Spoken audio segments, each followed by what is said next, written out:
La nostalgia, la infancia y la muerte son temas recurrentes de nuestro escritor invitado, poeta, docente, promotor de lectura y bibliotecario, Félix Molina Flores. Esculcando en las remembranzas del álbum de la infancia del poeta Félix Molina Flores, descubrimos que la presencia de los libros en su hogar fue nula y sus días transcurrían entre juegos propios de la niñez. Bueno, el primer recuerdo que yo tengo o que he logrado construir a lo largo de los años es aquí en Valledupar, en el centro, ¿no? Porque nosotros en principio llegamos y nos ubicamos en el centro de la ciudad. Pero en ese momento el acceso al libro era completamente nulo, no había libros, porque la tradición familiar estaba alejada de cualquier consideración libresca. Mi papá incluso es iletrado todavía, igual mi mamá, entonces el libro no hacía parte de la cotidianidad. Sin embargo, sí tengo unos leves recuerdos cuando iba al colegio, que las profesoras empezaban a leer cuentos. Y creo que ese fue como el primer encuentro consciente con el libro, en la primera infancia, digamos, en los primeros años. Ya después se alimentó pues con lecturas autónomas, pero muchos años después. El poeta asegura que nunca se deja de ser niño y que el recuerdo de sus primeros años de vida son el alimento principal de su obra. Digamos, uno nunca deja de ser niño, ¿no? Uno lo que hace es simplemente alimentar el recuerdo de la infancia a lo largo de la vida.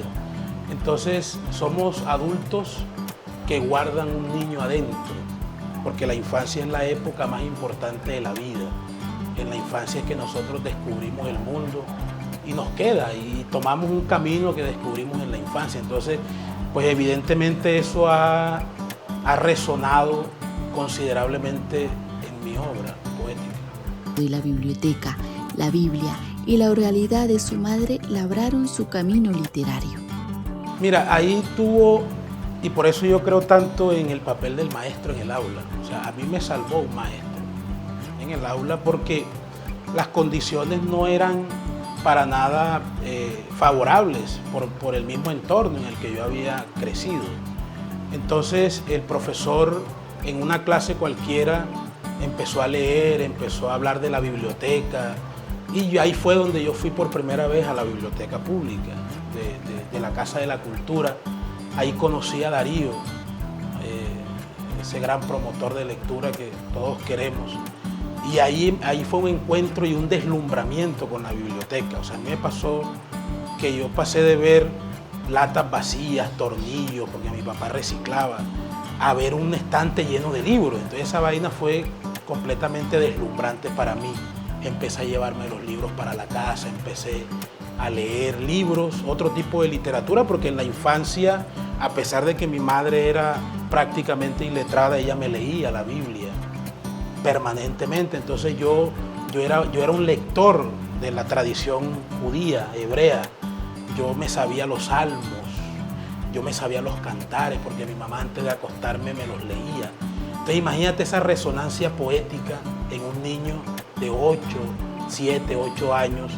Ahí fue cuando se encontraron esos dos caminos, ¿ya? La oralidad de mi madre y el encuentro con la biblioteca, que para mí me cambió la vida, porque a partir de ese momento yo quise ser escritor. Cuando Félix conoció la biblioteca, quiso poseer sus propios anaqueles llenos de libros por el resto de su vida. Entonces yo dije, no importa dónde viva, de ahora en adelante, donde yo viva va a haber libros.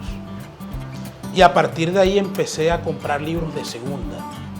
Yo era un lector de la biblioteca y a la par de los libros de segunda que uno levantaba por ahí por el Loperena, en la librería Silvera, que ya no está, ¿cierto? Entonces eso fue, digamos, adquirir esos libros que eran baratos además para un estudiante universitario que además tenía unas condiciones laborales difíciles. Fui coleccionando esos primeros libros y después eso se salió de control, porque tú sabes que cuando uno empieza a armar su biblioteca, también de alguna forma se vuelve un coleccionista de libros, porque uno es consciente de que no le va a alcanzar la vida para leer todo lo que compra. Y sin embargo uno, como dice Borges, está contento porque sabe que ese libro está ahí. Y llegará el momento de pronto en el que tú te tropieces con él.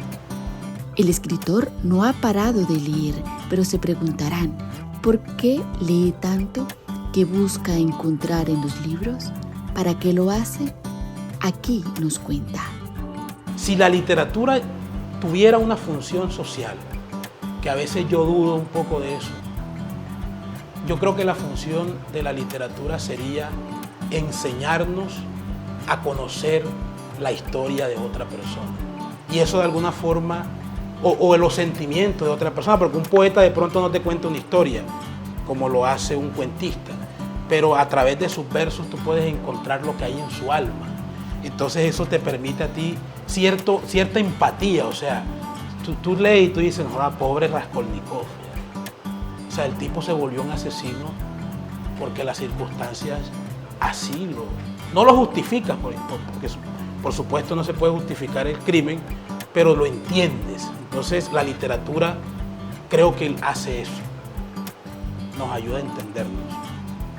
La música hace parte de su vida, por eso también le canta a la vida a través de la poesía. Entonces la música es una oportunidad de cantarle no solo a la vida, sino a las desdichas, de indagar. Tú escuchas, por ejemplo, no importa la música, o sea, yo creo que salvo el reggaetón, casi toda la música puede ser valorada estéticamente, o por lo menos con una visión más esteticista.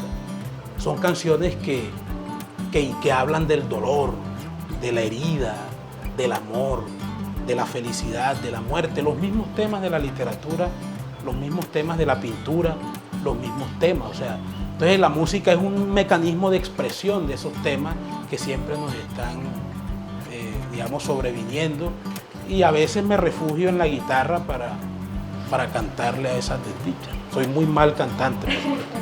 A Félix le cambió la vida un docente, y ahora él, años después, en su labor como maestro, le transforma la vida a sus estudiantes.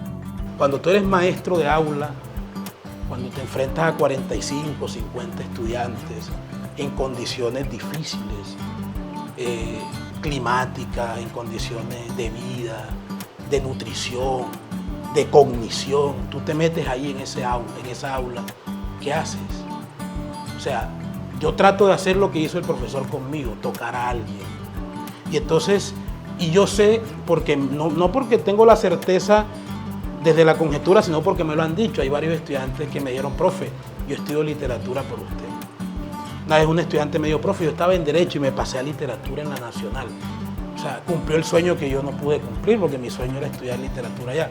Entonces, es bonito sentir, a pesar de las tribulaciones en el aula, de las dificultades del sistema, de la inoperancia de la burocracia, yo creo que lograr tocar a alguien en el aula es esperanzador. Félix, uno como lector siempre tiene un libro o varios que le han marcado la vida. ¿Cuáles son esos libros que han marcado su vida? Ayúdame. Bueno, yo te hablaba al principio de un libro que fue fundamental, no como texto religioso, ¿no?, sino como texto literario.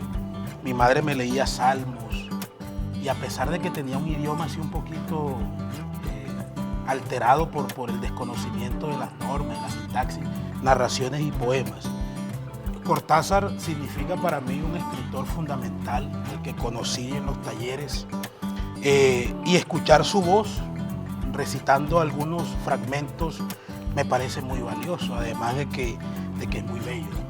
Este es un libro que hice con Miguel Barrios. Miguel, siempre hemos estado en este mundo de la literatura, de la edición, de los talleres, de los concursos, y cuando nació la idea de mi primer libro, nosotros editamos de manera rudimentaria este libro que conservo con mucho aprecio y que ya este año cumple 16 años. Y por último, leer este poema que se llama Premonición. En el cálido cabello que empieza a desfigurarse con el gris, reposa la imagen de una sombra que canta entre la herida. El frío, el golpe de la lluvia cuando se derrumba sobre el techo, los mangos que pierden su amarillo en el piso. La muerte es impasible, te ve agarrarte con las uñas a la vida. Tu cabello gris se parece al cielo cuando va a llover y está lloviendo. Un mensaje de reconciliación con los libros nos deja el autor, quien cree que la humanidad puede afrontar la vida a través de la literatura. Yo estaba pensando recientemente en eso. O sea, yo creo que la sociedad es el reflejo de lo que hacemos en la familia y en la escuela. Los resultados son catastróficos. No, ni siquiera hay que mencionarlos. Hay que replantear la manera como enseñamos, definitivamente. Es un grito que hacen en silencio miles y miles de docentes del aula, pero que nadie escucha, porque desde las oficinas a veces es difícil hacer entender eso. Entonces yo creo que la literatura es una posibilidad, y el arte en general, para encaminar la formación de un sujeto crítico, humano, reflexivo, empático, cosa que no hemos logrado con la manera como estamos enseñando. Entonces yo creo que la literatura puede ser, y los libros en general, pueden ser una bella oportunidad. Ojalá y algún día lo entendamos.